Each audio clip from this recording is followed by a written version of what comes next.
Тэр хүн одоо надыг дэндүүл гүтгсэн олон жил гүтгэлээ тэгээ би аргаа бараад өгч байгаа. Тэр одоо гүтгсэн сэдв нь юу байсан юм бэ?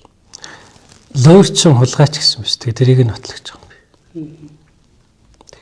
Юу ерөнхий сайд асан Баяр бас тэрийг нь шеэр хийцэн намайг бас өгсөн гэсэн. Таны хувьд одоо ингэж ер нь бас гомдол гаргаад явах юм. Одоо нэг төвхтэй юм биш үү?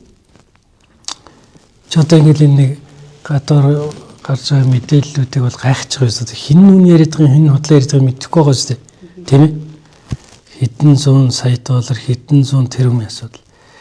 Энэний чинь цаана нэг нь гүтгэгчл бай таарна шүү дээ. Тэр Монголд гүтгэлэг өөрөө ялгүй байгаа байхгүй юу? Тийм учраас ингээ автгаарч. Хэнийг жүүч болгож болж шүү дээ. Энэ буруу байхгүй юу? Хүн шудраг зүв явъя гэдэг ингээд гүтгээд ахаар чинь хүн яах юм?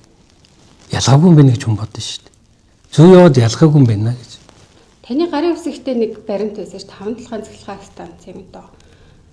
Төслийг гацаасан гэсэн. Гарын үсэгтээ баримт хийж байхгүй шүү дээ. Би хэлсэн шүү дээ.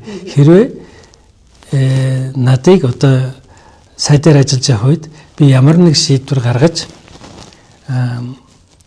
одоо станцуудыг гацаасан байвал би хариуцлах гэсэн шүү дээ. Гишүүнээс татгацсан гэсэн шүү дээ. Өөр одоо яах юм?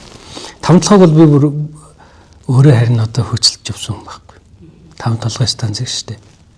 2 удаа синглаа зоорсон. Өгнө гэдээсэн тийм асуудал үүснэ үү? Нүсэгүй. Яаж өгөх юм? Хотлоо юм чи.